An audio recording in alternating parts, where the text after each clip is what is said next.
College is a pathway, just like apprenticeship, just like anything else. And we want to make sure that students are well aware of all of the pathways, all of the costs and benefits associated with those, so that they can make the best choice for them. From the Maryland State Department of Education, this is Pathmakers, stories of college, career, and everything in between. And I'm your host, Chuck Wallace. Welcome to Pathmakers Podcast. This is our inaugural episode, Charting Your Path with One Voice. How Maryland is breaking down the traditional division between core academics, CTE, dual enrollment, post-secondary, and workforce, so students see one connected set of opportunities. Today our guests are Richard Kincaid and Rick Fernandez. And Richard, I'm going to start with you. Why don't you tell us more about yourself and tell us about Maryland State Department of Education's Division of College and Career Pathways.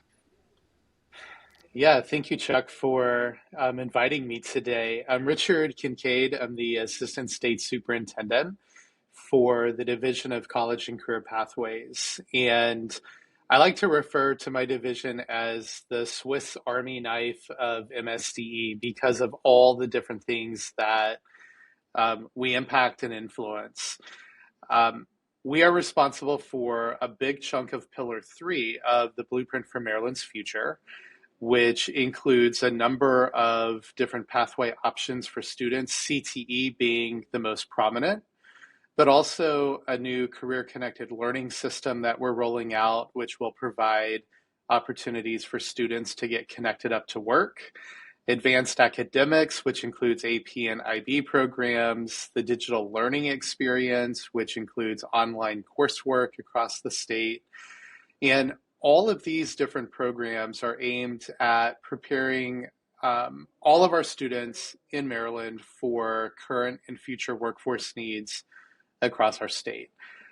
Some of the additional items that our team is responsible for include things like financial literacy, computer science, dual enrollment, of course, apprenticeships, and then industry recognized credentials that are layered into each one of these pathways. Awesome, thank you. And for both of you, in one sentence, what is CTE, the CTE program trying to change in Maryland, and why now? One sentence, that's crazy to do. I think Maryland's CTE program is working to change an entire system where too many students graduate without clear skills or direction. And the reason why it's happening right now in this moment is because our economy demands that graduates are both educated and prepared, not one or the other. Because of that, it has necessitated an entire systemic and paradigm shift in how we meet not only the needs of students, but also how we ensure that the programs that those students are enrolled in and choosing are high quality, and they are linked directly to opportunities once they graduate, whether that's going into the world of work, whether it's going into post-secondary education training, the military, national community service. All of these are options for kids, and we want to make sure that they are moving into those pathways, eyes wide open, understanding what their strengths and their aspirations are, and knowing how to gain entry into all of those systems. It's a big, bold move for Maryland, but our North Star is on students, and these are the things that our students desperately need. Hey, Rick, what do you think? In one sentence, how would you kind of encapsulate this? Well, I think it's happening in Maryland for three reasons. One, Richard hit on is the urgency, the need of the workforce in our economy.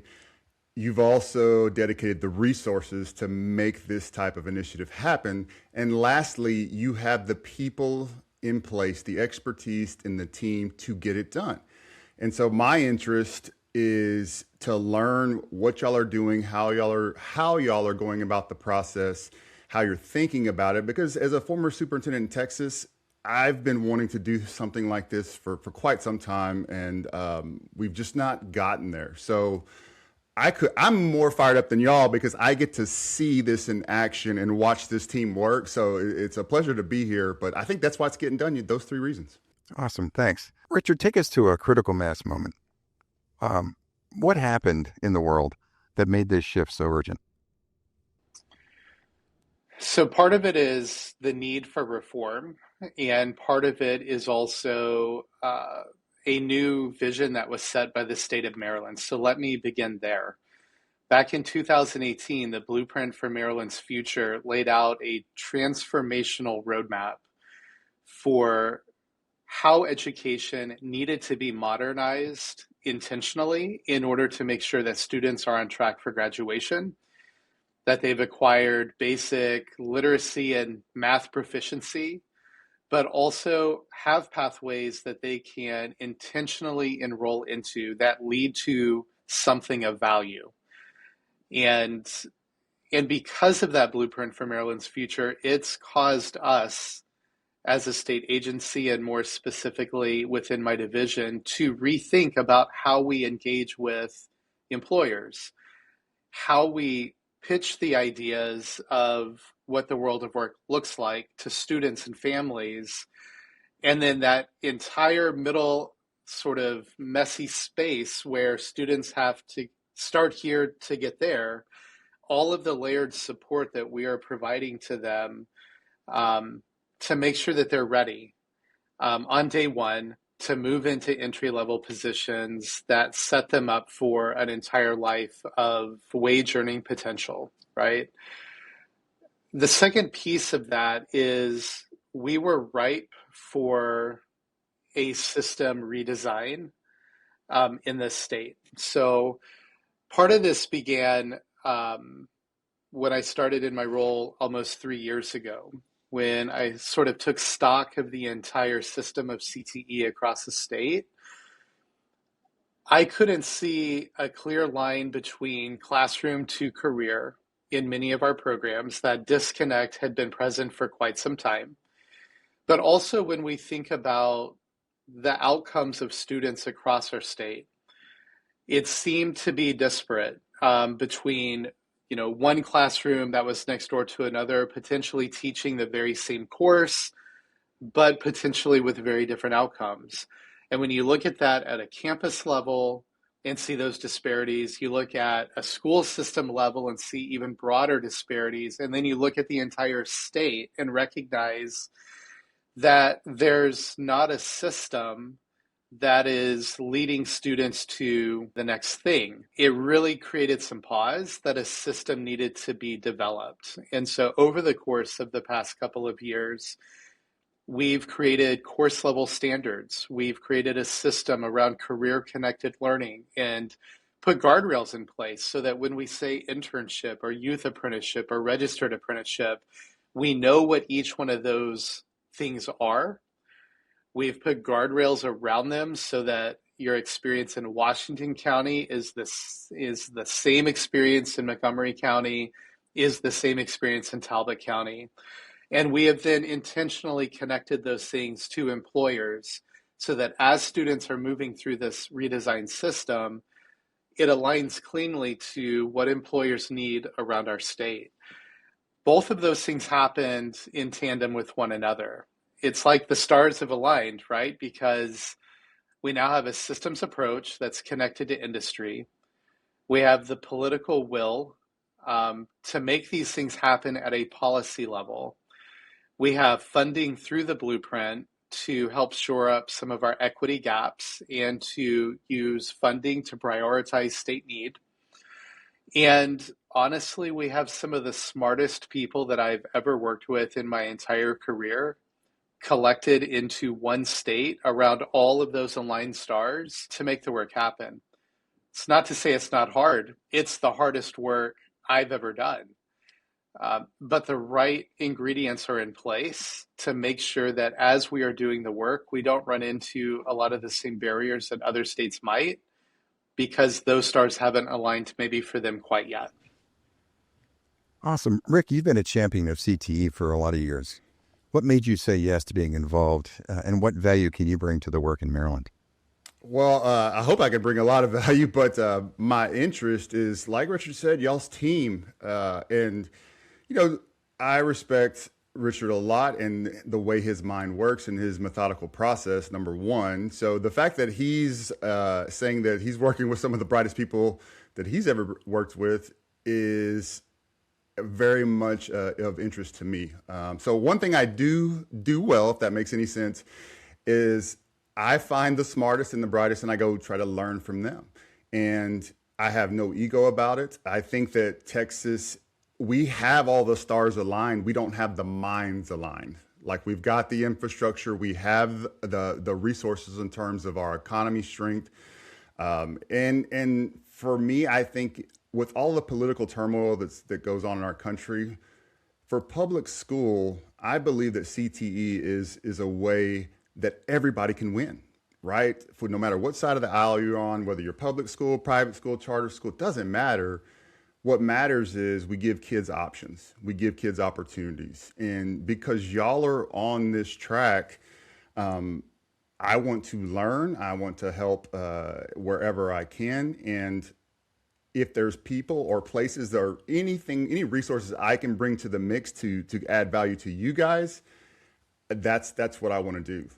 And whatever is needed, I'm here to jump in with both feet. And you're under the microscope because you're right there next to DC. And so how this goes will probably be very telling of how other states go as we continue to further this process. And I'm just so excited. Honestly, I'm just so excited. I just wanted to hang out with Tiffany and Bryce, to be honest with you, and their energy is electric. So sorry, Chuck, if that was really the truth. I was just having to tell you that right there.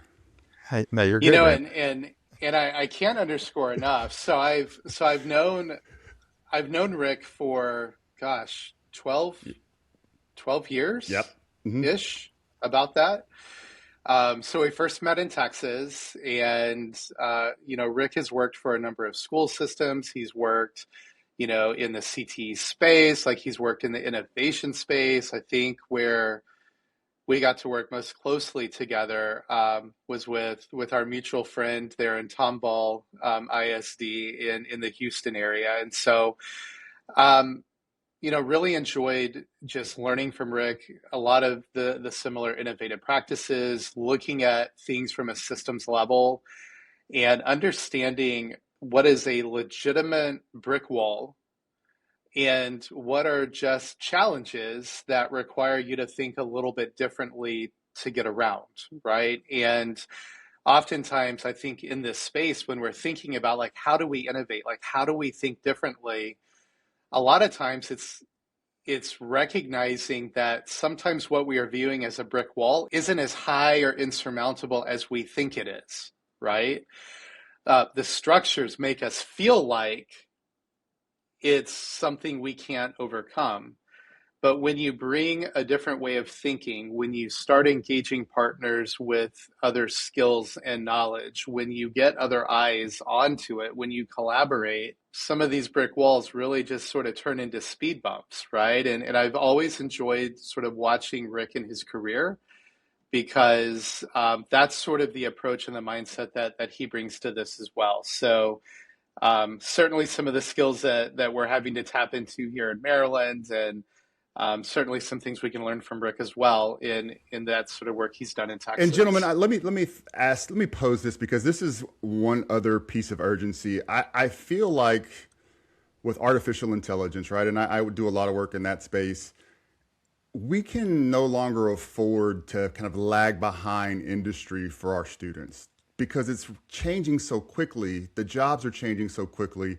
If we don't get up to speed, I don't know that we'll ever get it back. And so that is, and I'd want your takes on that. Are y'all seeing that as well in Maryland? I would guess that you are, but just to hear your thoughts on the urgency of speed for K-12 to meet the demand.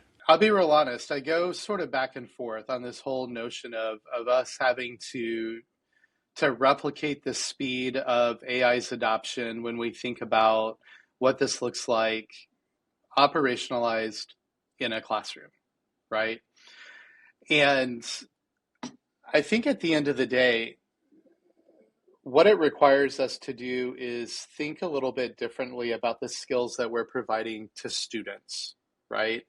Technology, AI, the internet, like pick what it is. Like technology is a tool that helps you to elevate your thinking. It helps you to ask better questions. It builds that inquiry muscle. And I think that, one of the things that I say a lot is, there are 32 states that have issued guidance, instructional guidance around artificial intelligence. Maryland is not one of those 32 states. Like if we act now, we can be state number 33. And initially I was losing sleep over that. I was like, we are behind. Like I like being first place in everything I do. And 33rd isn't great. The flip side of that argument is there are a number of states that were early adopters in what AI guardrails needed to be put in place. And many of those states now are having to retool what their AI guidance looks like because AI today is different than it was 18 months ago when a lot of those policy guidelines were created, right? What that gives Maryland an opportunity to do is think about all of the different sort of implementations of guardrails and think about it from a systems approach. Like, how do we use this to support the amazing human work that teachers do to help build the muscle of inquiry and evaluation and looking at text to determine whether or not it's accurate from an AI bot, exploring ways that we might interact and fact check, exploring ways that hallucinations, happen and what we might have prompted differently to make that hallucination different or the prompt outcome to be different, right? These are all critical thinking skills that AI can be a valuable partner to help us do, right? And so as we think about programs like CTE, it's sort of a foregone conclusion that, AI is going to be utilized in every job that you do. I use AI in my job every single day, right? Being able to navigate that system and have enough subject matter knowledge yourself to be able to evaluate what AI is doing is the skill of the future. And these are the sort of things that we have to make sure we are emphasizing in our classrooms. There's going to be 1,000 tools that are developed and 1,000 tools that go away before our students graduate. But the foundational critical thinking element is what will remain constant. Richard, I don't know how you beat that, Chuck. Sorry. Well, I was thinking, some of the real inhibitors with education, you really just can't wish away. Scheduling of students, credits, GPA pressure, staffing, transportation. How do we design around a system around all those things that the local districts are having to deal with every day?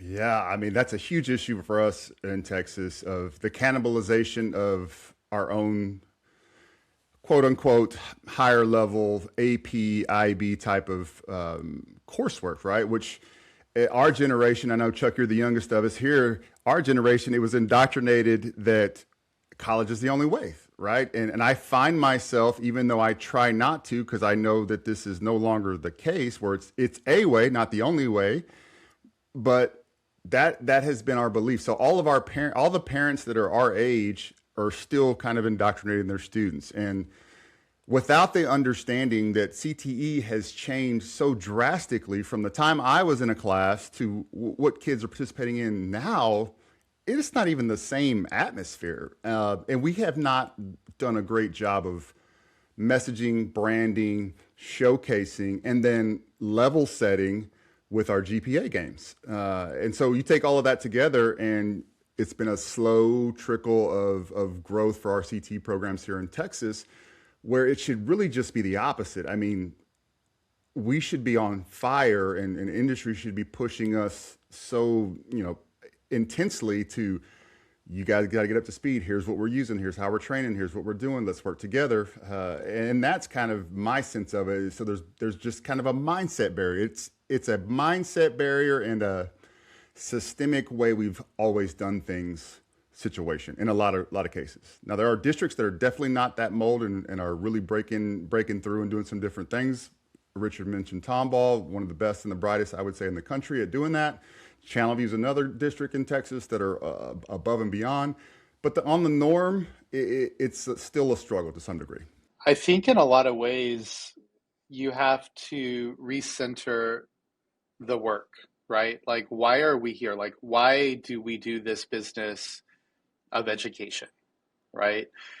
And that's when I think most educators' North Star will go to, I became an educator because I want to prepare students to live their best lives, right? I want to provide the supports. I want them to find agency and voice. I want to be a partner in their growth, right?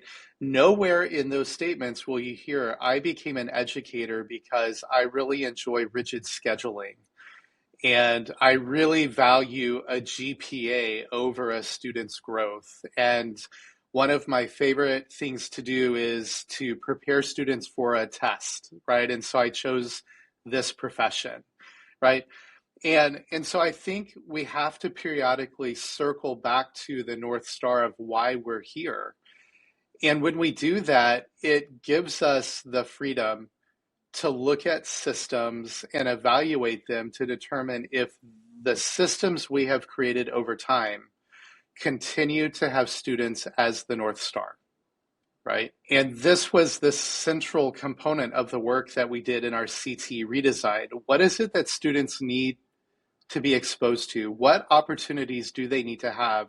And then if we say that's something like better exposure to the world of work, maybe that's through a registered apprenticeship program, does the system support what we know is going to be the best opportunity for kids, or does it prevent barriers to that? And so from that systems level, the question almost answers itself, right? Like, we could make a list then of structural barriers that maybe don't allow students to be the best version or to achieve the things that they want to be able to achieve. Those are the things that we begin chipping away at. What are alternatives to schedules? What happens if we offered high school courses at night or on the weekend? Or what if at the community college? Or what if on a work site during an apprenticeship program, right? Like, these are all viable options that in many places are systemically not possible. We like to think about these as opportunities, right? And that will help us achieve our North Star. So share a little bit about, we talked about like what students are doing and talking about college and trying to reframing college now. What does it look like? What's the model look like now for CTE students? I mean, I would say that the model, even if you take CT out of that, like, what is the model for students, right? Because if we've done this work the right way, we no longer have AP students in a silo or CT students in a silo, right? We just have Maryland students that have a bunch of opportunities and options available to them. Part of that is also reframing this sort of narrative that either you or Rick had talked about just a few minutes ago, this notion that college for all is the choice that we should be leaning into. I think we have discovered a couple of things. CTE for all and college for all, when you get into this sort of all mindset, it doesn't serve anybody particularly well, right? Instead, when we think about truly like what path we're on, like, all of us are on a path to work, right? At some point in our lives, we are all going to have a job. And so there are a number of ways that we can get to that world of work. Some of those are going to need post-secondary training at a community college or a 4-year, program. And then you go into work, right? Some of those, apprenticeship is the most viable and cost-effective pathway to the world of work. For some, it's military. All of these pathways are complementary, but they all lead to the same place. And particularly in Maryland, like so many other states, it's changing that paradigm that is ingrained in parents and in our school structures. Let me be clear, college is not a destination. College is a pathway, just like apprenticeship, just like anything else. And we want to make sure that students are well aware of all of the pathways, all of the costs and benefits associated with those, so that they can make the best choice for them. Could I make the argument that core workforce skills, whatever that is, right, should be the core curriculum for K-12, as opposed to having your core curriculum and then CTE or fine arts or the other things are quote unquote electives or pathways? Because I see it like, I think as parents, most parents answer like, I just want my kids to do better than I did, have access, be able to live a good life, doing what they love, right? But how you get there is everybody's got a different story. But if that's the core, if we're trying to build up for a viable career for a student, figure out their interest, make sure they have the skill sets, and then if they need that training, they go on to a 4-year community college, whatever it may be. Well, then it kind of brings it back, like, what's the core that we're preparing them for? What should that look like? So again, could I make that argument? And Chuck, let me throw it to you because you have you're the veteran on the team, right? So you've got a long line of sight. I thought I was the youngest guy on the team. Hold on a sec. I know they ID you sometimes, but from a perspective that has been able to see quite a bit of change and difference, like could we start thinking of workforce as the core? And Chuck, you can frame this, based on your experience on the Great Baltimore Fire of 1890 when you were helping to. Listen, we had an excellent EMT program back then. A Oh, lot of the man. city burned, but no.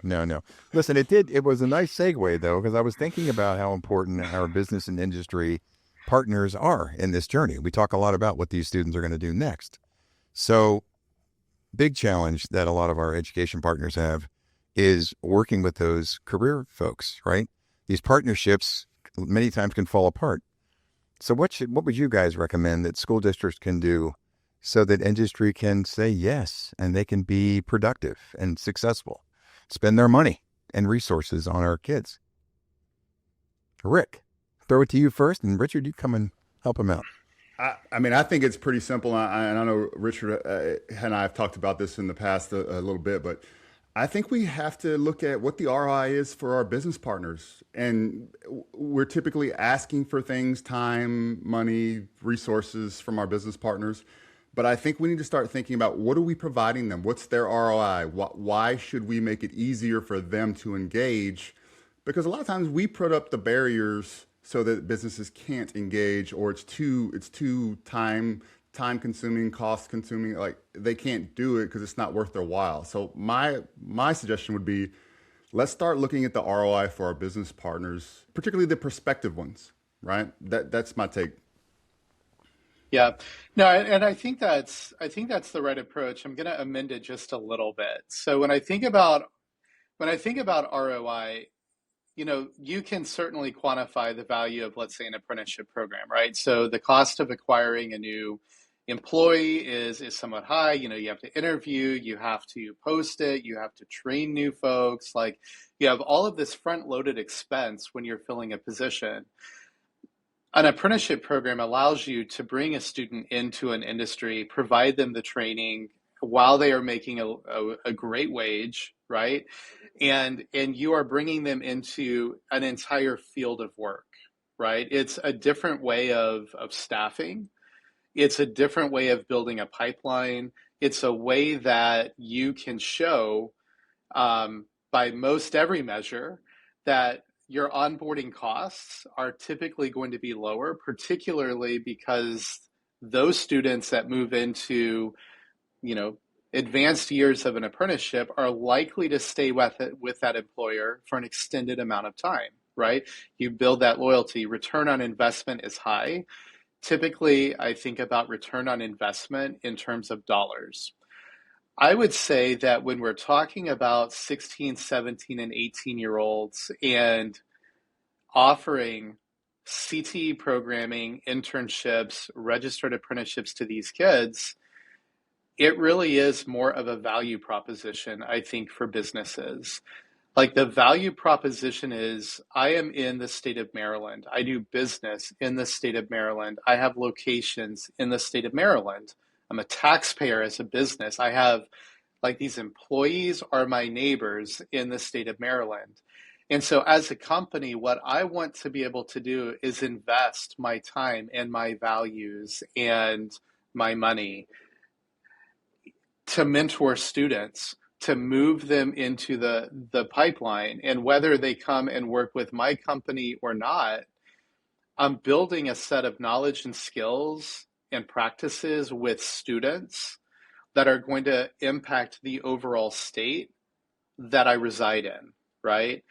And when you look at it from a value proposition standpoint, that doesn't always equal profit or money from the front end of things, right? But what it does do is builds that community and builds that support for this state as a whole, and then all of those other things. I'm supporting schools.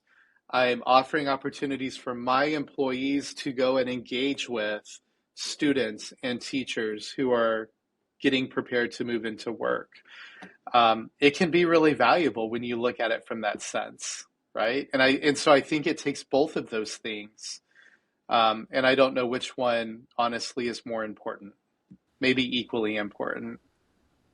What about the impact of just the mentorship that comes along? Sometimes it's even unintended, right? Like the coaching, the mentorship, when a student leaves campus or doesn't even leave, maybe it's virtual, but spends time with an employee from a company, and all of a sudden things start to make sense. All of a sudden they're engaged.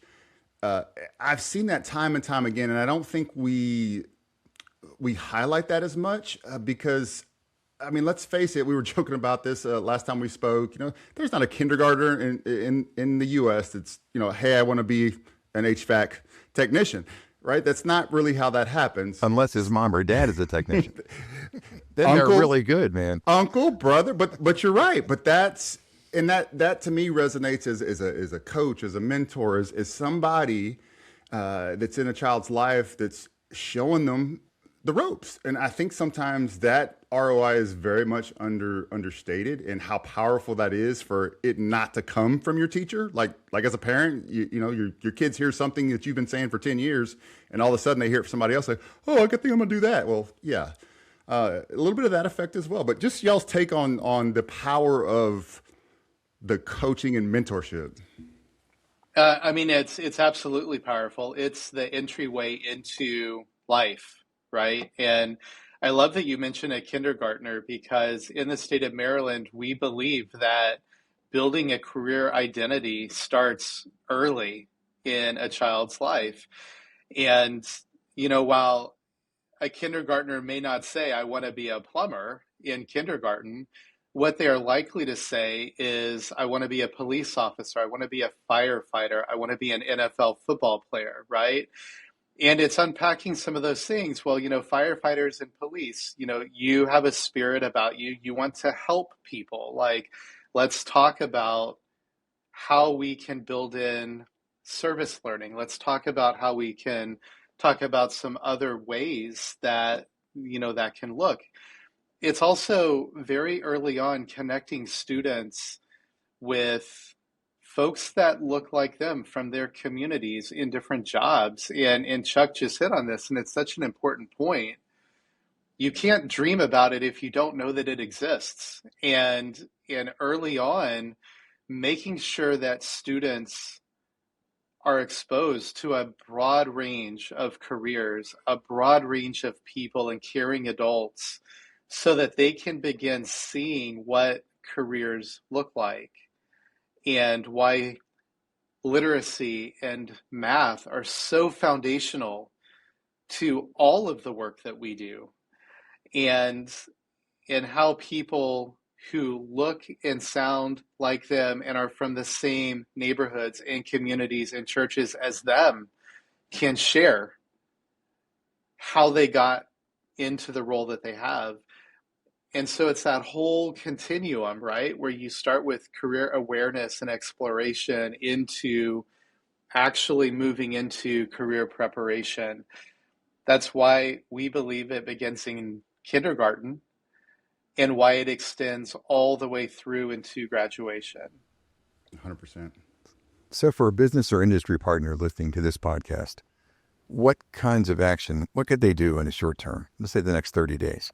If they really want to get involved, get connected, and show those examples to these students, what kinds of things can they do to help our schools? I mean, I would say flexibility and a service mindset to start with, right? Because you're dealing with kids and you're dealing with schedules of schools and the parameters and competing interests. So understand that going in. And the flex, all of the business partners that I bring to the table for school districts, I've already front loaded a lot of, hey, look, we got to try to find a way to do this during the class period. If the logistical constraints are so much, like the kid can't do it, you guys aren't into it, so it will fail. So let's try to remove all the barriers that we know could derail this if we can remove them before we even go to the districts. And so I always go and say, look, I've got some internships, and if your teacher is able to do it during a class period, or if that works best, we can do that, and we'll figure out some of the touch points if it's something that absolutely has to be hands-on. Welding comes to mind. So the flexibility in my mind is key from the industry standpoint. Richard, what do you think? I don't know, man. Sometimes it feels like when education and industry try to engage, it feels like a middle school dance, doesn't it? Where it's like all the boys on one side against the wall and all the girls on the other side. And everybody knows that they want to dance, but nobody wants to sort of take the risk. And I think what engagement requires is for industry and teachers to get out of their comfort zone and to reach out when there is a specific request. When, we're talking in an ELA classroom about, creative writing, or we're talking about narrative, like this exists in the world of work, right? And so my good friend from Texas, George Ahrens, who works with NATEF, he always asks advisory board a simple question, like, do you know the difference between an automotive adjuster that makes $50,000 and one that makes $90,000? And people are like, oh, I don't know. And the difference is the ability to write a descriptive sentence, because they are submitting this work for insurance reimbursement. You're making a written argument of why repairs need to be made. That's a writing skill that's incredibly contextual to an industry that we can learn right there in an ELA classroom. And when you have an educator and a business partner coming together to talk about the intersectionality of our core work and our technical training work, you can find ways to bridge these things together, and as a partnership, have these conversations with classrooms. You need to be a strong writer. Here's the industry I work in. Here's how I got into the industry, and here's how you can do that too, right? It's low-hanging fruit, but so often we are so stuck to our walls that we don't make those really interesting conversations happen. And we need them to happen. Do you feel like we're too narrow? Like what I mean by that is, so like, an easy ask, like construction companies do a lot of work for school districts all over the country, right? And so every once in a while there's an internship where they're working with construction management or what have you.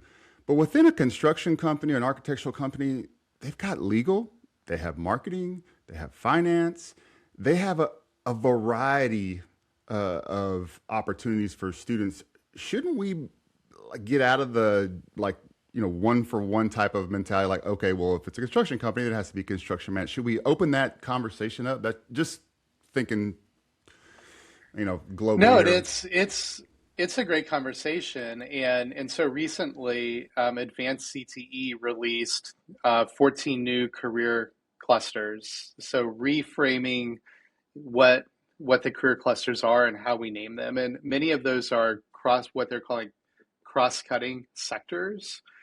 And so, to your point, you may have a plumbing shop that also has a legal team and an IT team. And so, those in marketing, like these would be cross cutting sectors where a student can get broad experience. Here's the fun fact about that, right? If a school system's looking for low hanging fruit to engage students, do you know one of the most accessible cross cutting employers is for a teacher? Huh. The school system they work in, where there is a legal team and a marketing team and a groundskeeping team and food service and nutrition, right? Like we are small How villages dare you point that that have out? How dare you point that that out have to us? all of these cross-cutting industry features. And so maybe that's a starting point, especially when we think about transportation as being a hindrance for some kids. Well, you don't have to travel to work in your school system as far as you might have to travel to get that apprenticeship 40 miles away.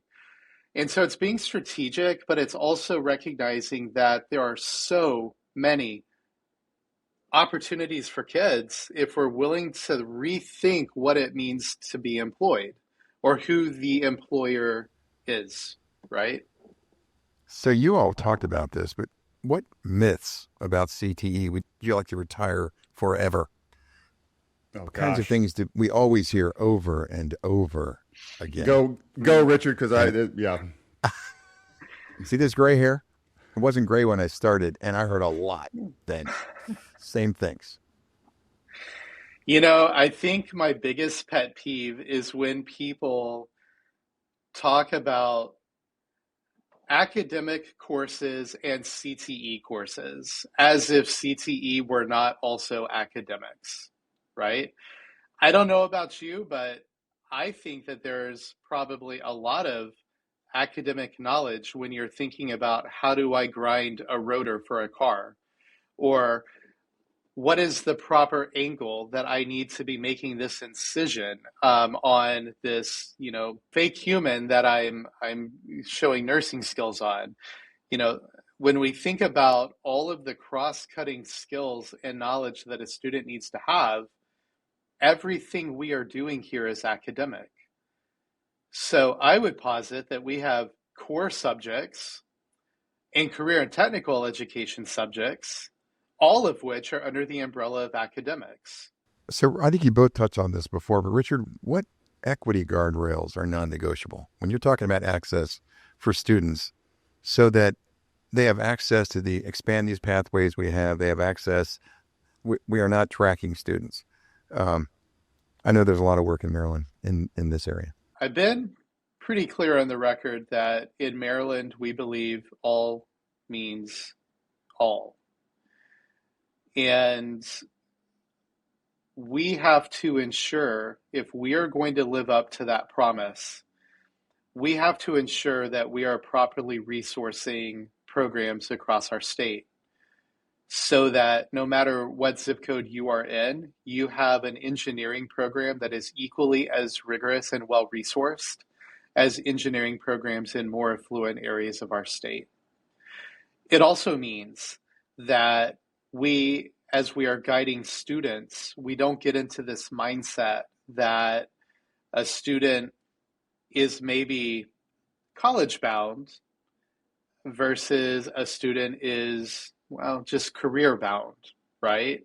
Because really it takes both of those things for so many of the jobs that instead of tracking students in that sort of traditional sense, we recognize that there are supports that are needed in order to make sure that every student has the ability to move into a pathway that sings to their heart.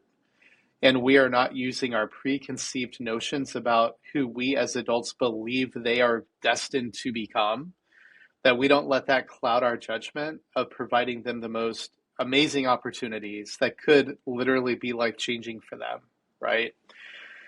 I think what it also means is we have to make sure that our students are able to see themselves in the work-based learning experiences that we provide, the industry partners that we connect them with, and that we are representing the very best values of this state, which means that every student anywhere in our state has the opportunity to become the best versions of themselves. That's how we build our programs. That's how we monitor our programs. And those are the expectations of this place. Do you feel like there's an equity piece for staff? And what I mean by that is, you know, we have some long tenured CTE teachers, some great ones here in Texas, as you well know, but often, you know, they have been out of their, when I say out of it, they've been in the classrooms as opposed to working on with the company, doing, keeping up with training, all of those things that would be a demand in the private sector, right? And sometimes I feel like we miss upskilling, and it's not even upskilling, it is just the possibilities, sharing the possibilities for some of our teachers that through no fault of their own just aren't quite up to speed with the changes, the technology, the salaries, the avenues, and you know, quite frankly, some of the programs that probably we need to consider, maybe it's time to sunset certain programming because it doesn't fit any longer in a region or a state or what have you.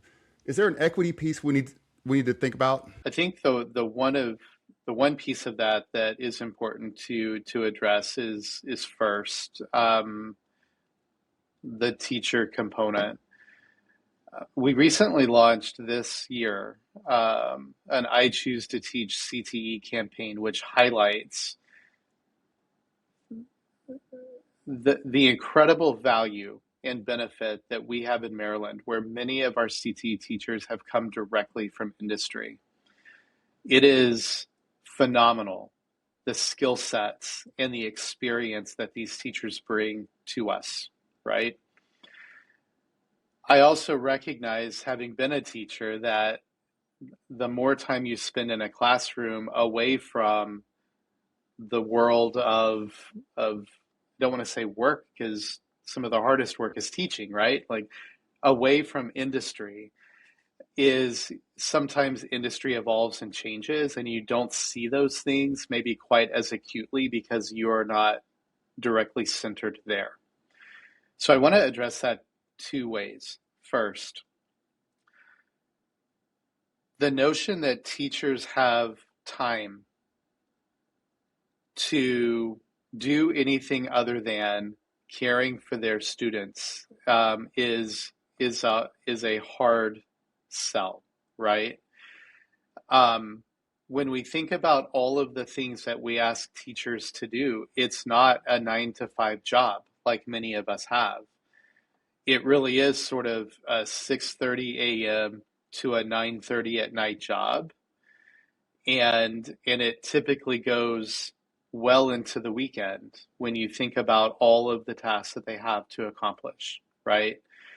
And so I try to avoid thinking about new ways to put more on a teacher's plate. So that's one.